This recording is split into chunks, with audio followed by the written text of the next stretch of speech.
Good morning, everyone. Good morning. All right, welcome to our family service for today. Nice to have everyone here. As you know, we're doing these YouTube services, and we also have a live in-house audience here. So today we have Dharma School, so many of our Dharma School students and their parents are here with us, and standing room only all along the sides of the walls, and many people are here today. So nice to have everyone here and there. So welcome to the service, everyone from the Alameda Temple and the Enmanji Buddhist Temple as well.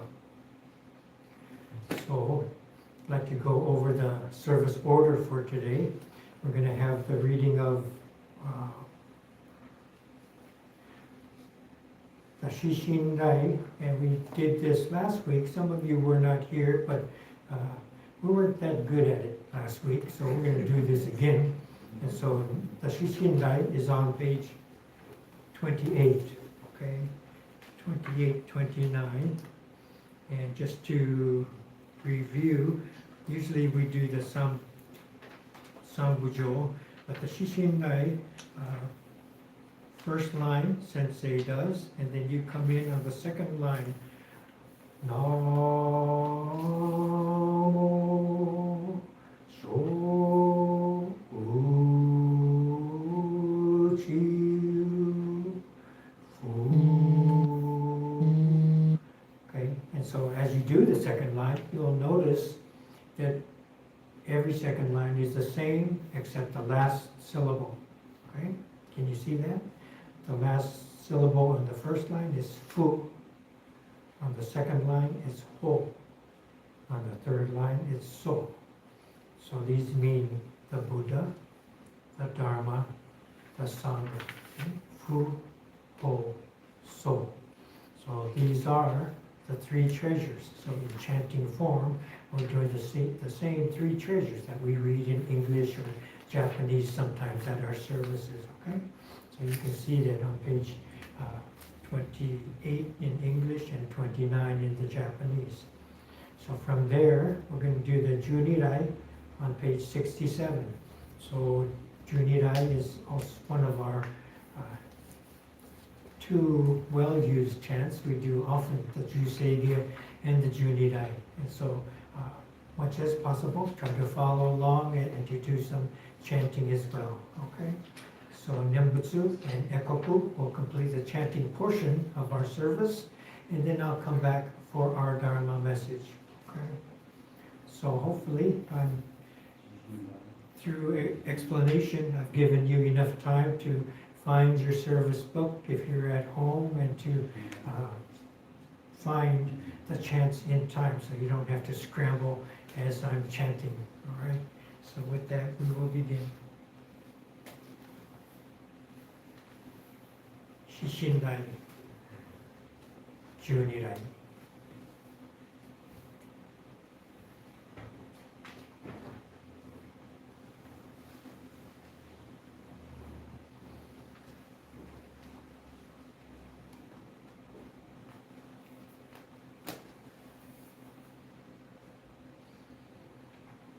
Namanda, Namanda, Namanda, Namanda, Namanda. Namanda, Namanda.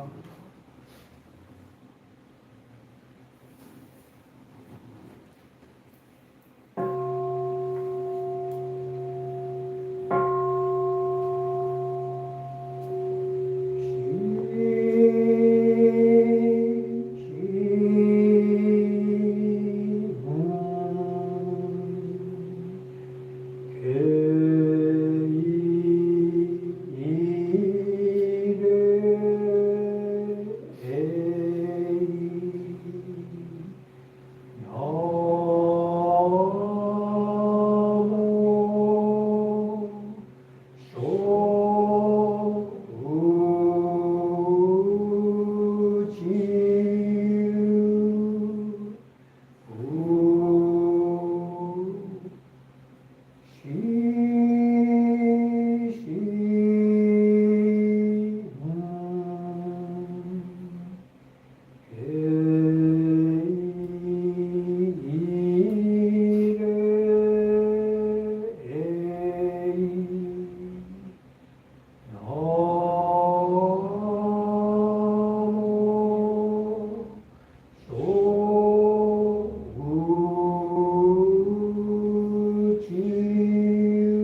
人情女性のまた行女ぞぶ両目上略少年へ子が将来見出そう年前年上女満月以降有料千日月少女天空不思ら子が将来見出そう安穏頂戴監修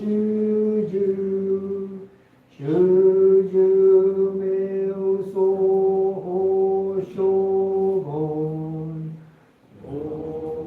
福芸道負けおまいおら将来見出そう無義無苦法症状習得経血量国少佐利悪徳自在子が将来見出そう自己名門の差し無料小魔女三段一生終了安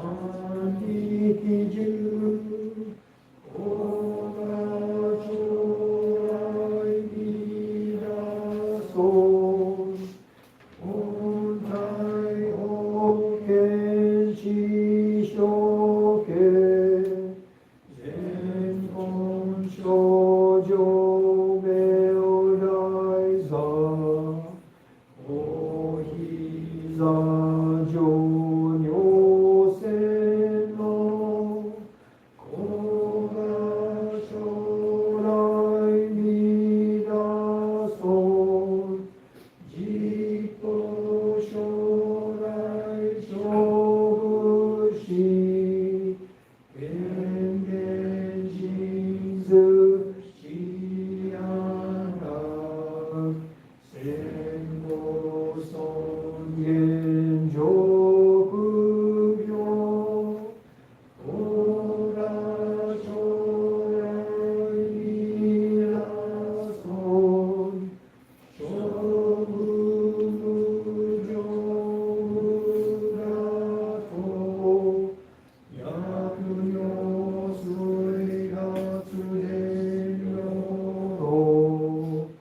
一種説法無名字子が将来見出そう一尊仏説不悪用薬無量に楽道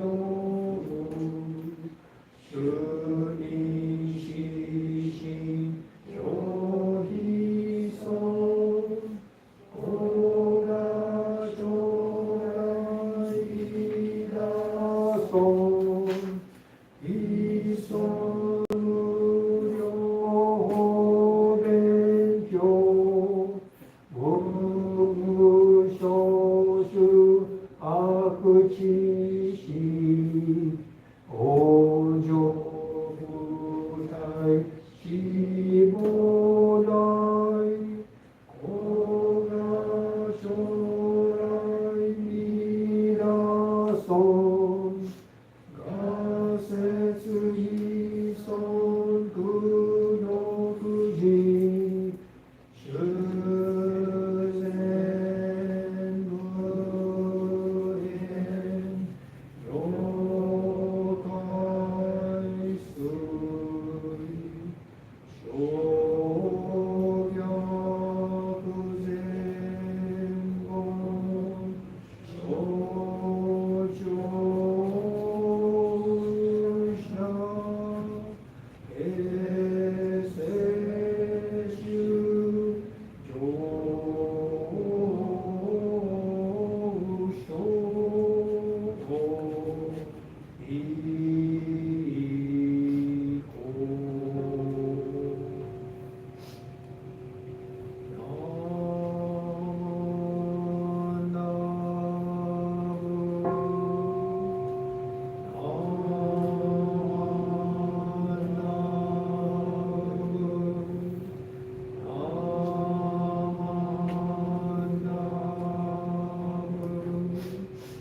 Good morning again, everyone. Chanting sounded very nice today. I could hear people behind me. Sometimes I can't. Was my mic cutting out here and there? Seemed like it, huh? Yeah.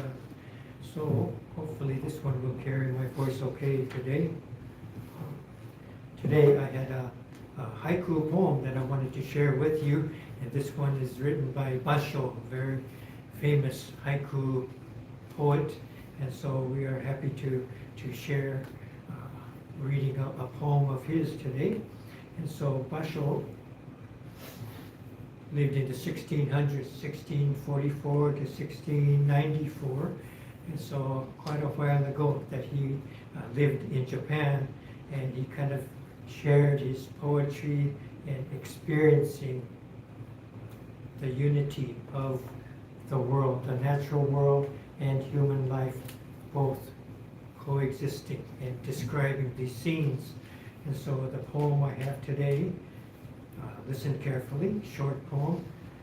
Such stillness, the cry of cicadas sinks into the rocks. Okay, I'm going to read it again. Such stillness, the cry of cicadas sinks into the rocks.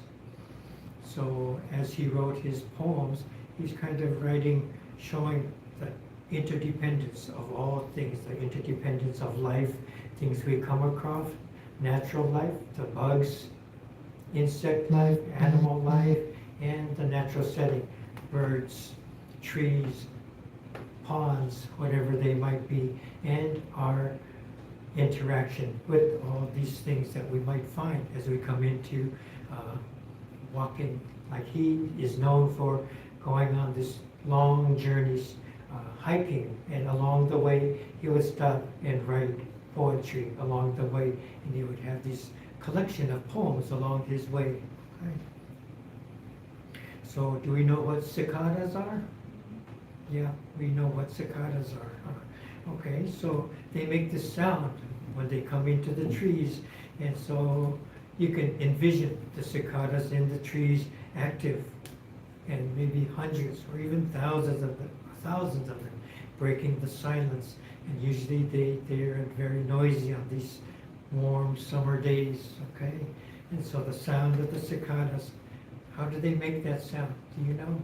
I'm not sure. Maybe they rub their wings together or something like that.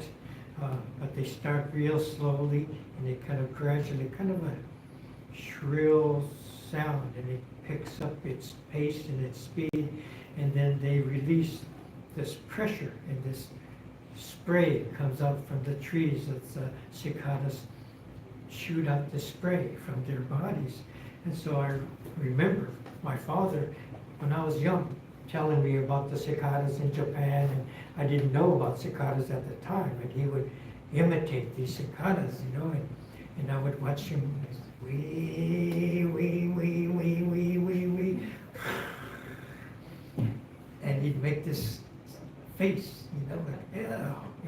And so he's showing me how they make this sound, and it builds and builds and builds, and then they release, and the spray comes floating down from the trees, and it's sticky like sap, right? And so because he's making this face, I'm making this face, you know, and so I remember that. Then later on I go to Japan and walking along, and I hear the cicadas, and I know what it is because my dad told me, right? And so sure enough, I'm walking under there, and I get sprayed, and this sticky stuff is on me, you know, and then automatically that same face comes back, yeah, right?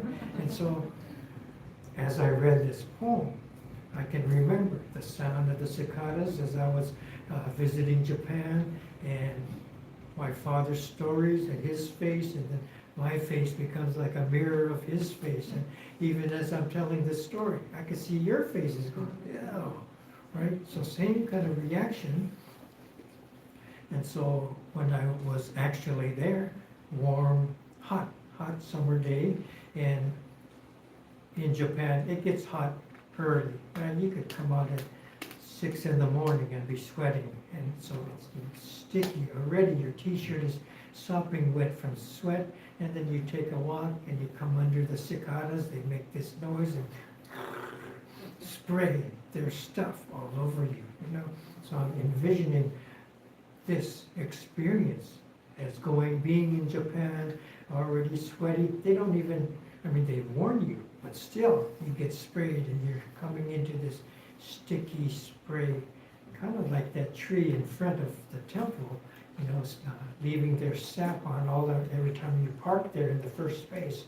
But, yeah, kind of like that. So I'm thinking about the memory, and I'm thinking about cicadas, I'm thinking about Buddhist teachings, thinking about Basho and writing. What was he trying to convey? And, you know, I'm thinking the person, maybe Basho, maybe you, maybe me, hiking through this very stifling hot summer day, and the sound coming from the trees, and you notice them. There's not just one, hundreds of them sitting up in the trees, you know, and then the spray coming down, and each of these things kind of describing this singular moment that he's describing in his poem. And so Basho had some Zen training. He had studied Zen Buddhism, and maybe all these elements, the day himself, the cry of the cicadas, the heat, and the rock, all these things are unified into this one moment of time. And this is what his poem conveys, okay?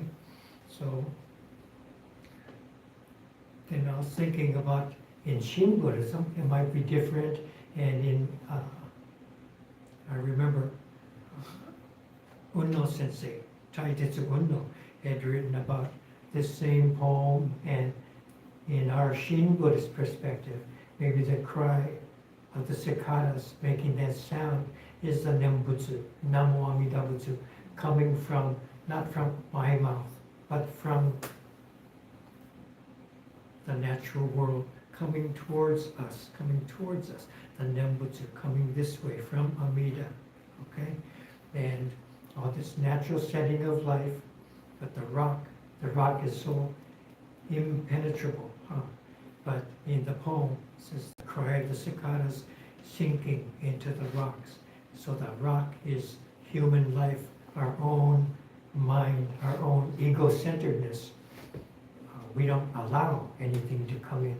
We don't want to hear the Nembutsu. We don't want to listen. We don't want to learn the teachings of the Buddha. But still, the compassion of the Buddha, the cry of Namo Amida Butsu still comes to us. When we are ready, then we come to hear it.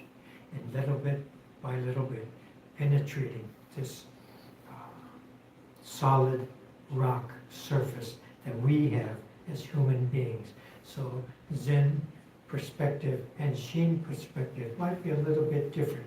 So in Shin Buddhism, we have this other formula where the Nembutsu comes towards us, and it's not that we say it, but that it comes in this way and awakens us, okay? And I'm not well-versed in Zen Buddhism, but sometimes you have this image of Zen Buddhists sitting in quiet meditation, or maybe wrestling with a koan, Zen koan, and maybe in meditation the master comes and pow, hits you on the shoulder with his stick, and kind of awakening you into a different perspective, not your self-centered perspective, awakening you to a different perspective of life, where all these different elements become included in this oneness.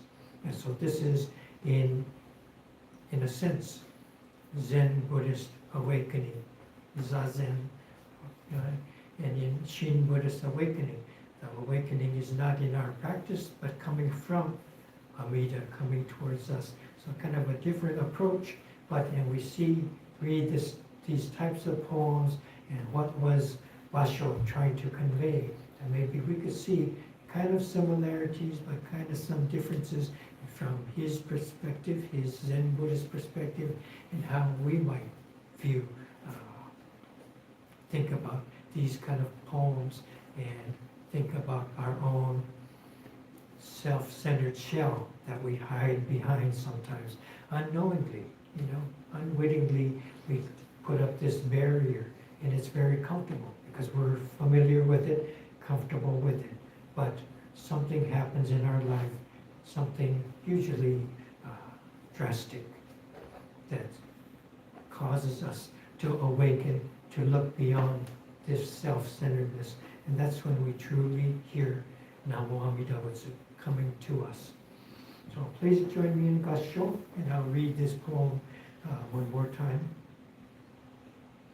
Such stillness, the cry of cicadas sinks into the rocks. Namo Amida Butsu. Namo Amida Butsu. Namo Amida Butsu. Namanda, Namanda, Namanda. So thank you for letting me share these thoughts with you. Every moment could be a haiku poem or a moment of awakening. So everyday settings, we hold these deepest truths beyond time and space, beyond self and other. All these things merge into this oneness of the world around us, and then we become able to see and take part in this. So thank you for joining us for this service today. I would like to thank everyone involved in setting up, helping with the service, people behind the scenes and on different days have helped with to prepare the flowers that adorn the onaiji, fruits, obokpan, rice offerings. All these things are put up for our services in advance.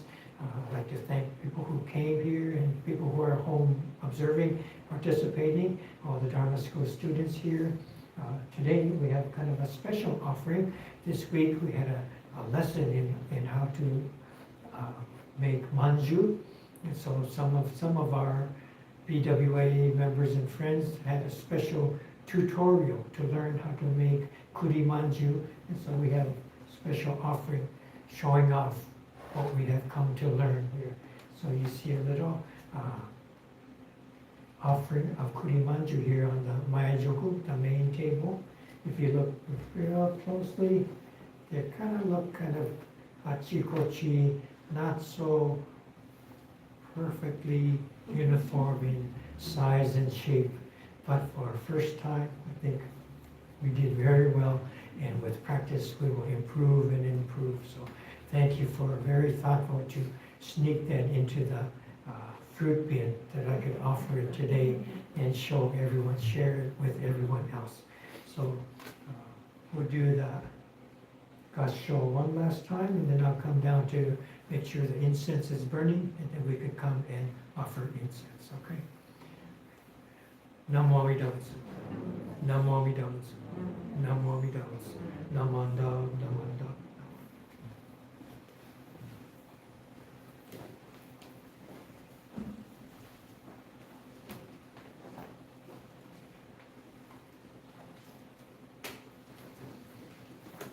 Namanda, Namanda, Namanda.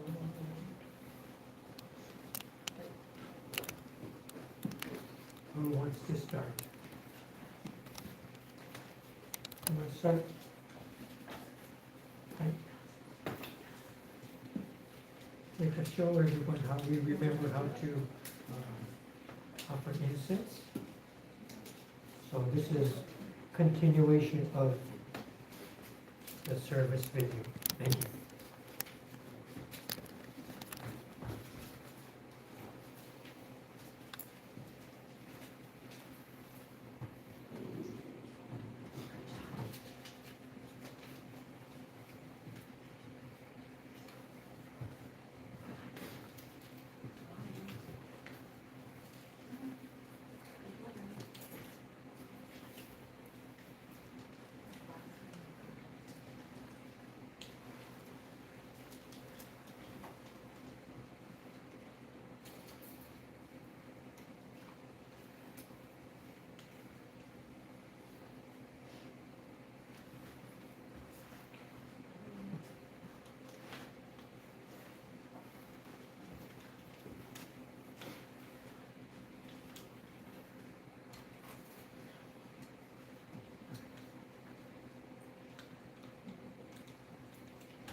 Everybody's more self-conscious because they know they're on YouTube.